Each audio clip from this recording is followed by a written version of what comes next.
Hey guys, what's up? Welcome to T-Ski Tutorials, and this is the Robot Zombie Alpha Update number 2.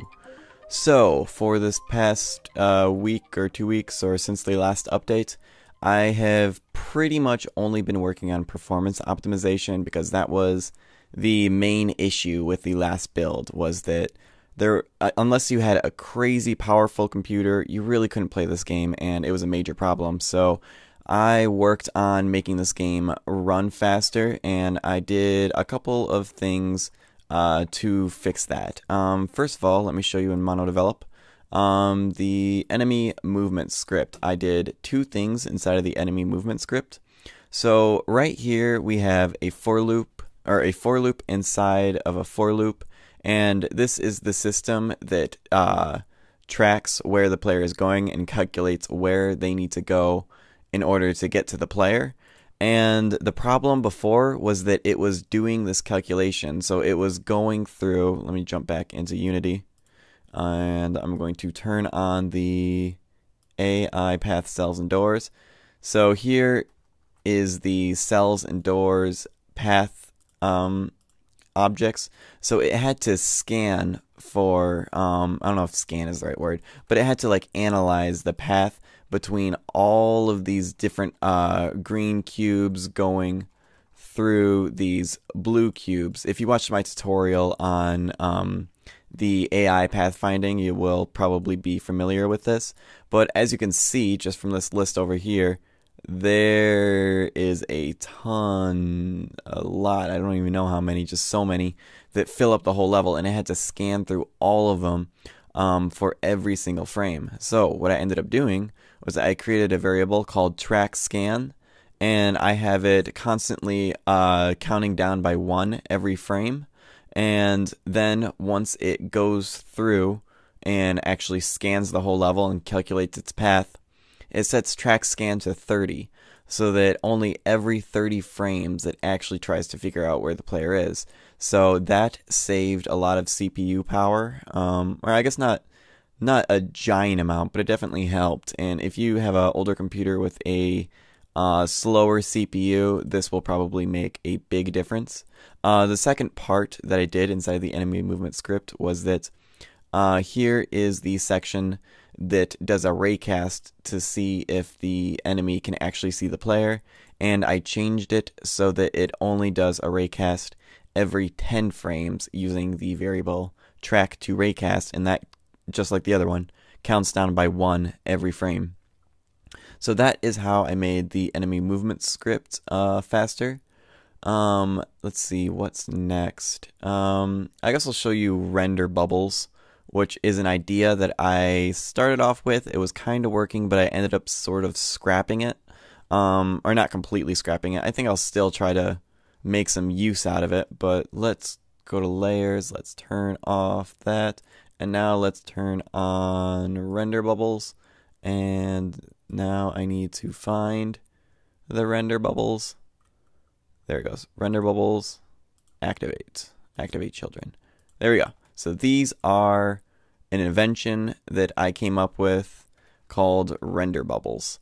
So render bubbles are basically, so you know how you have a far clip plane on your camera, and past your far clip plane it doesn't draw anything?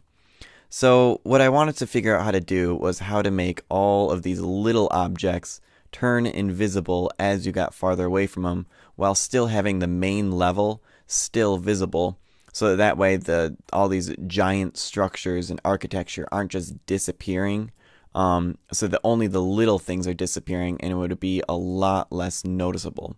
So what each of these render bubbles do is, in the very beginning, each of these bubbles has a script that just scans for every object with a render on it that is inside that bubble. And then each of those scripts keep track of where the player is, and then once the player gets close enough to that particular bubble, it turns all the renders on or off depending on the distance away of how far away the player is. So this code-wise is a lot faster than putting a script on every single object in the game. because that would just be way too many scripts. So this cuts it down by, I don't know, 20 times less scripts.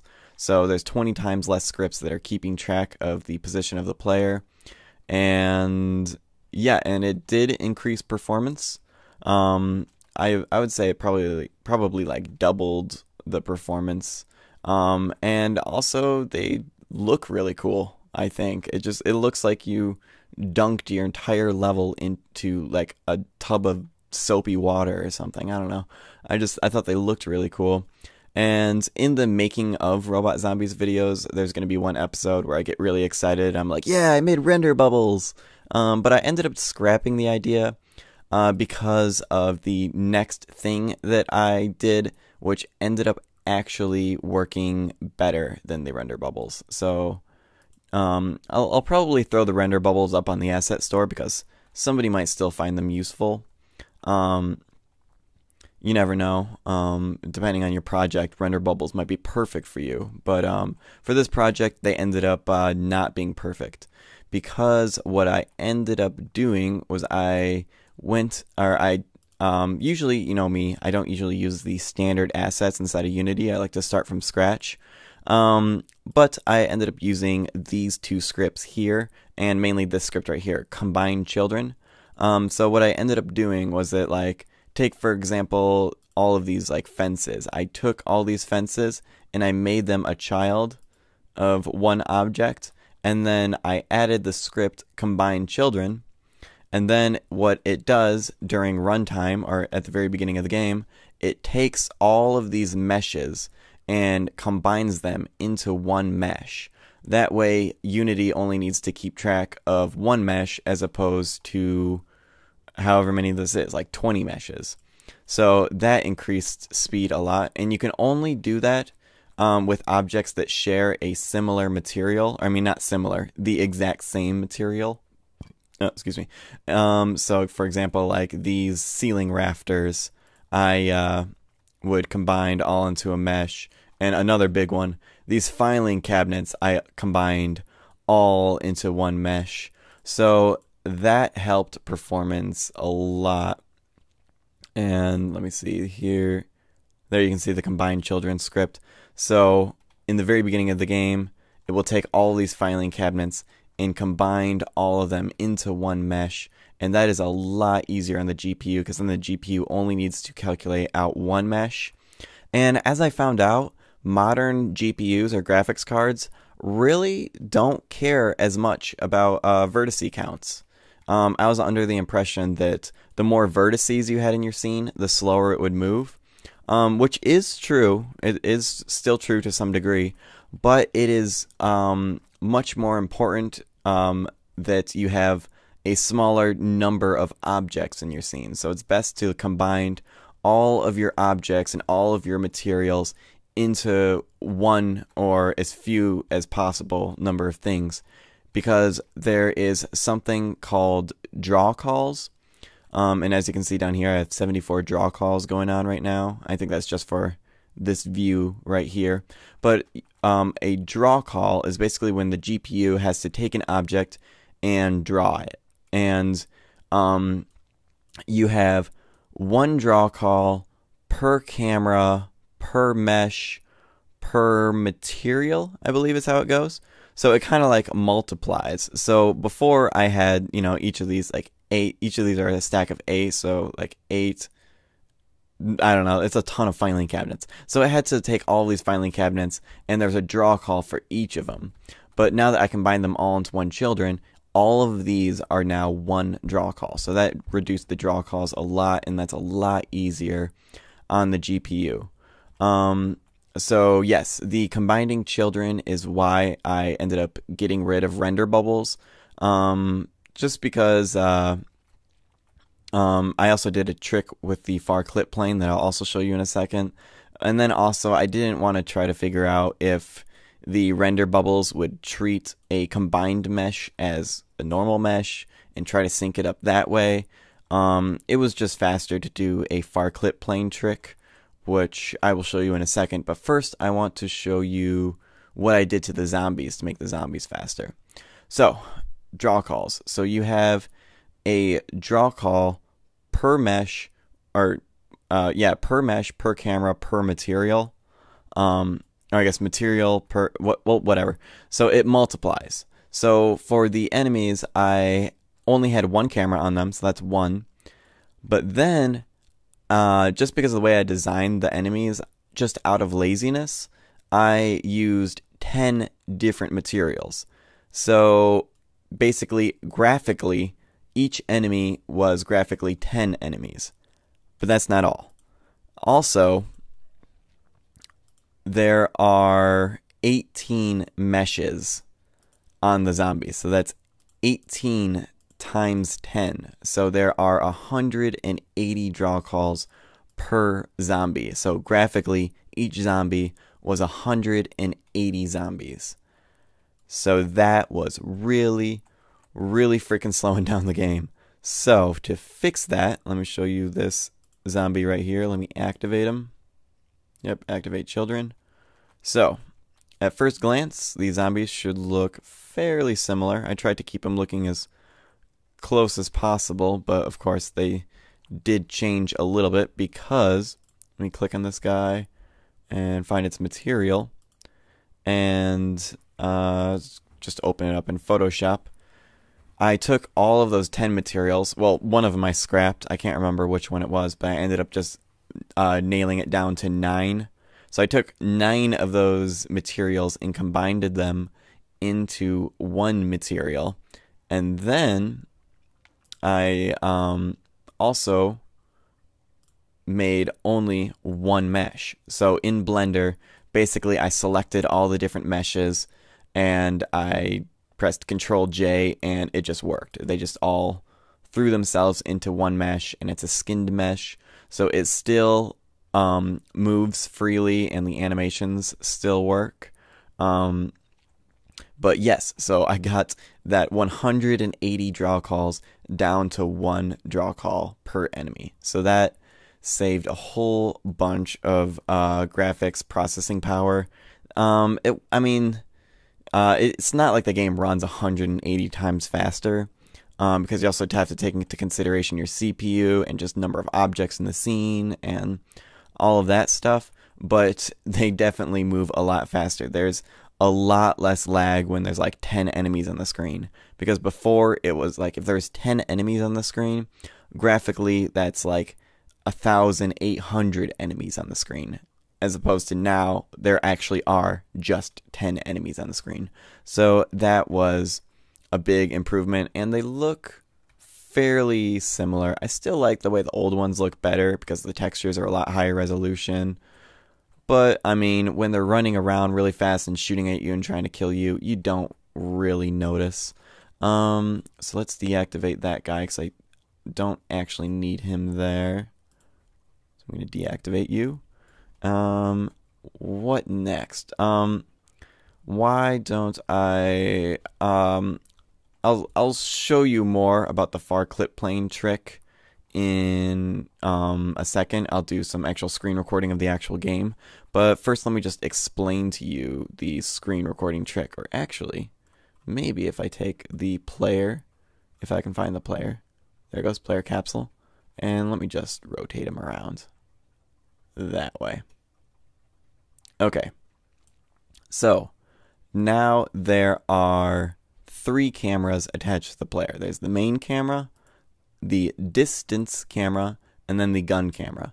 So I ended up modifying the gun camera to have a dist camera option.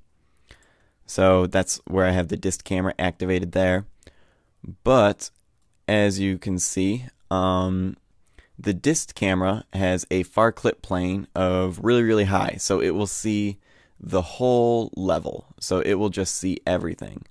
And then the calling mask is only the level.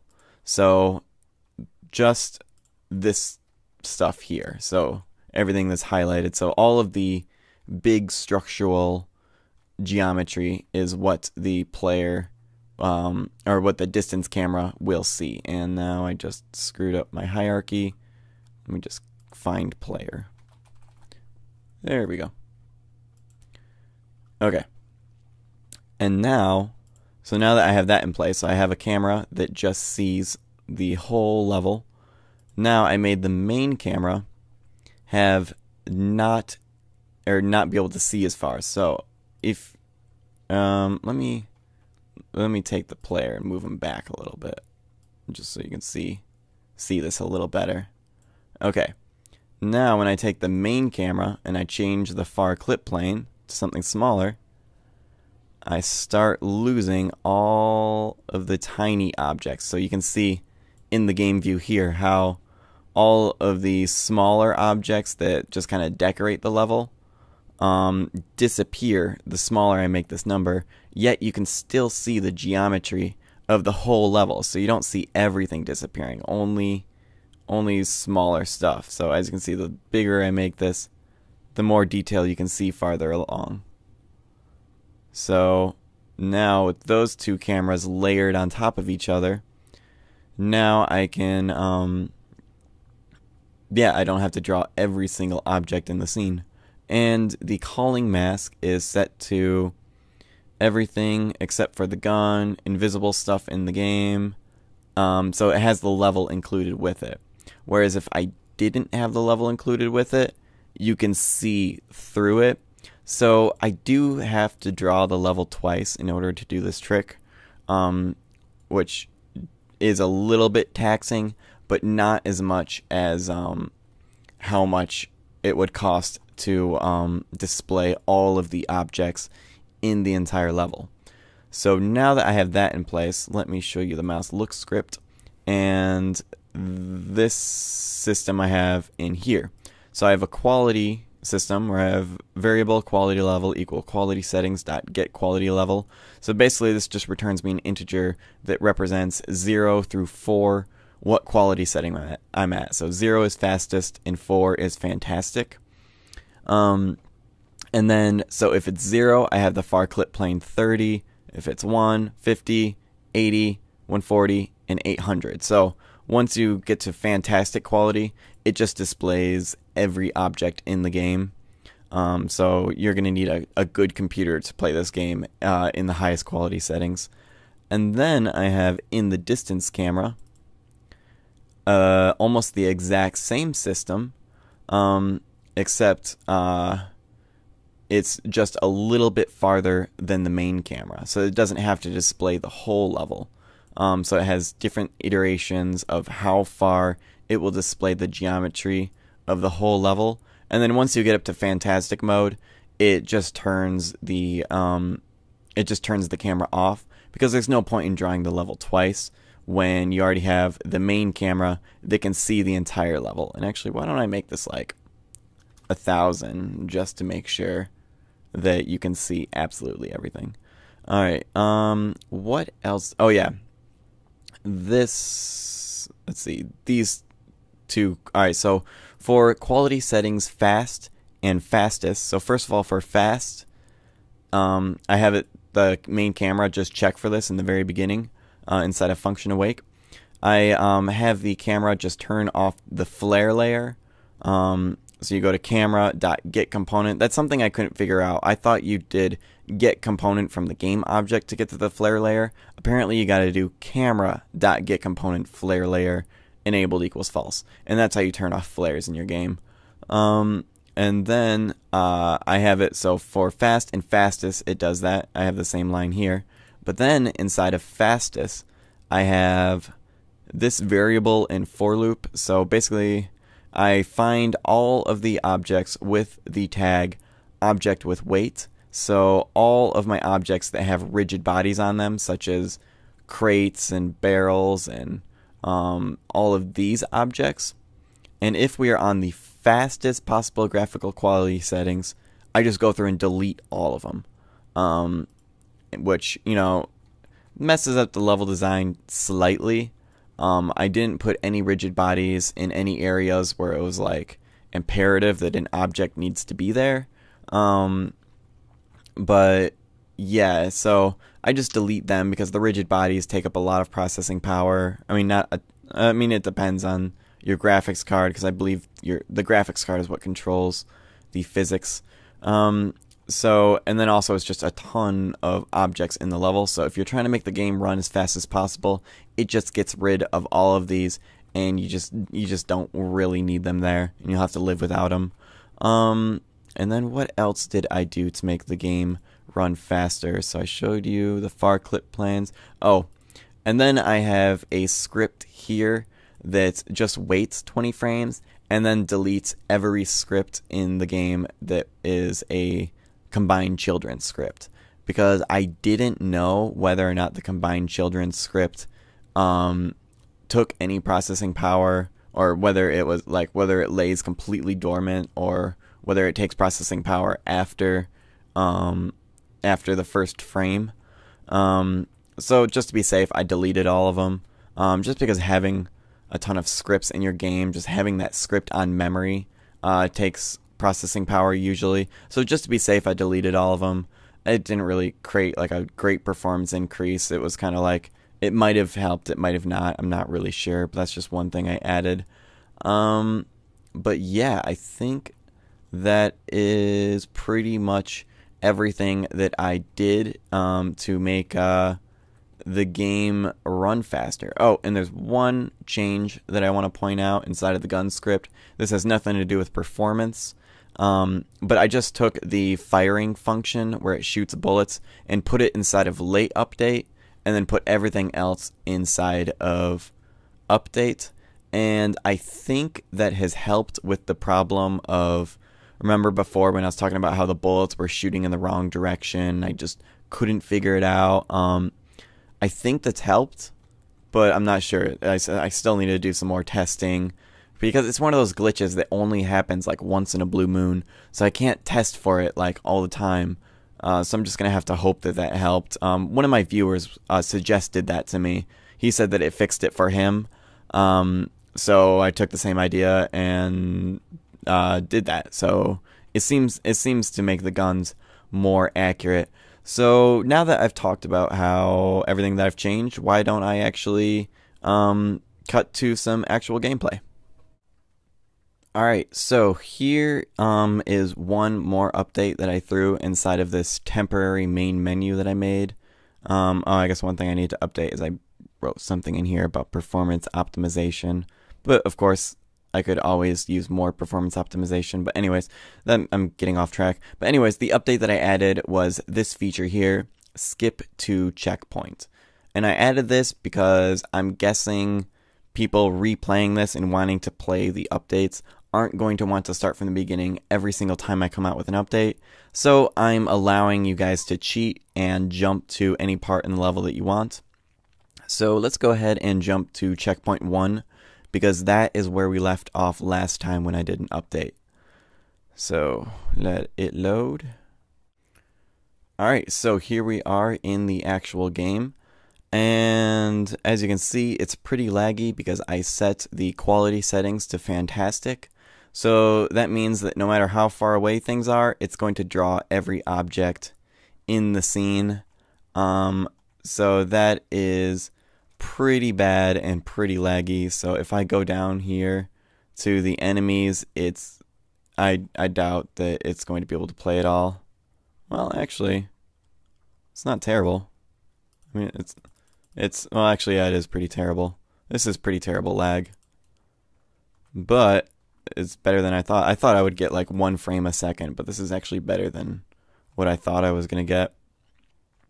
So I guess that's something. That's pretty good.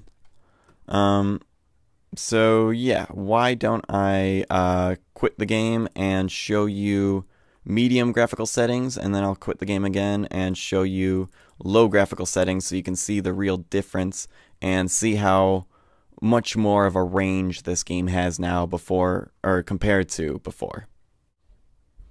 Alright, now here we are on medium graphical settings, and as you can see, it's still got quite a bit of lag, but I don't know, like before I zoomed in I could see lampposts way back there, but now I can't. Let's see if I can find a spot in the level where you can, like, I bet you if I jump down here, you'll be able to see the closer far clip plane. Yeah, so as you can see, it's pretty far away, so it's a little hard to spot, but if you take a look at those boxes over there, they start appearing as I walk towards them. So the actual like building and that wall is still visible. So it's not so much of a jump where you're like, hey, what the hell's going on? So yeah, that definitely helps with performance and doesn't look all that bad. It's actually barely noticeable on medium quality setting. Alright, so how about I quit the game one more time and go into the fastest quality settings and see if we can actually get some smooth frame rates. Alright, now here we are on the fastest graphical quality settings, and I'm not sure if you'll be able to see in the screen recording, but it's quite a bit faster. So we can still see quite a bit of detail, but as you can see, even within, while you're in the same room, it already starts cutting off objects. So the far clip plane is a lot closer than it was before. And as you can see, we're also getting some of the buildings getting cut off. But I guess that's the price you pay for not having a really good computer. Also, as you can see, all of these boxes and stuff that were here before have now been deleted. So yes, it looks like this is the best performance that I'm going to get through you know, this particular computer while screen recording. So how about we continue on through the level a little bit and kill some zombies. Definitely when I wasn't screen recording, this game was definitely running buttery smooth. Like, I didn't get a single frame rate drop when I wasn't doing screen recording. Now I'm getting some frame rate drop, but at least it's playable. Oh, that zombie sees me. Let's wait for him to come over. Let's kill that guy too. Did I miss both of them? Okay, got him. So this is definitely running a lot smoother than it was before. Doesn't look nearly as good, but hey.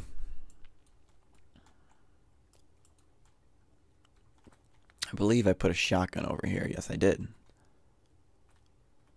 Man, the level design is a lot boring when there's not piles of crates and barrels all around. That was something that I really enjoyed before, and watching the enemies kick around all those things. But at least this is running at a very good frame rate.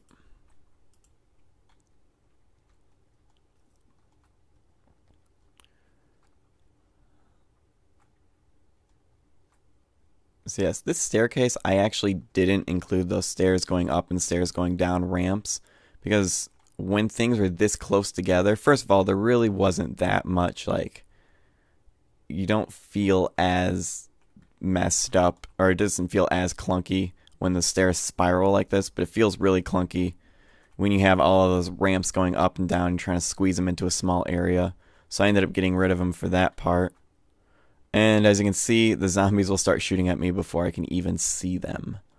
So maybe I need to do a, maybe move that closer far clip plane just a little bit farther away. But yeah. Usually this is my laggy room. This is like the room that I usually go into to test to see whether or not the game is still lagging.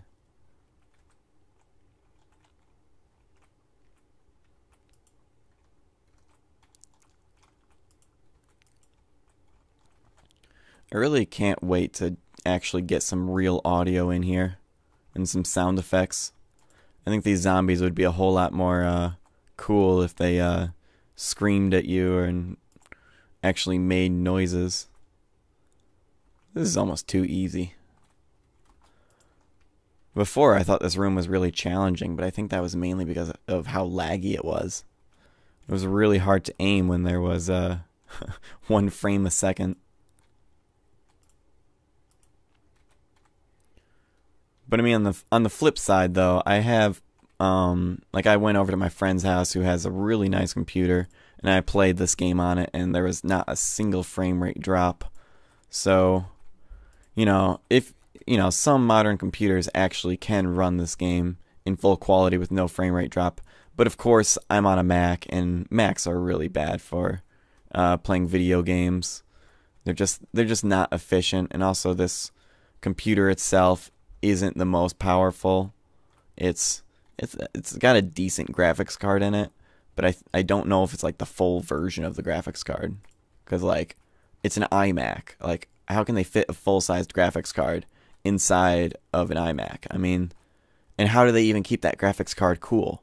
Like, usually graphics cards have like 2 fans at least, like on that single graphics card, or at least they have like 1 fan and then like a wind tunnel to keep it cool, and there's no room for that inside of an iMac. So how do they keep the graphics card cool? Like, I don't even know if this iMac has fans in it. It gets really hot, so I can't imagine that I can't remember. It was like a Radeon, what was it? 5970 or something like that. I could be totally wrong. Something along those lines, but it was like an actual name brand graphics card. But I can't imagine that graphics card actually fit inside of this iMac. So, yeah, I'm totally rambling on and on about my graphics card. What else is there to talk about? Why don't I talk about some of my level design or something? Kill this zombie first. Die. So this room, I made these lights like a pinkish reddish. And that was like, I probably talked about that in one of my videos before. I was talking about how just using colored lights to try to make rooms look different. Ah, son of a bitch, I died. Alright, well, that might be a good place to stop, since it was kind of getting boring. But, yes, yeah, that is Robot Zombies Alpha Update 2. So, if you guys want to go re-download it and see if it runs faster on your computer, definitely that would be awesome. And yeah, until my next episode, I'll see you guys later, and keep making games.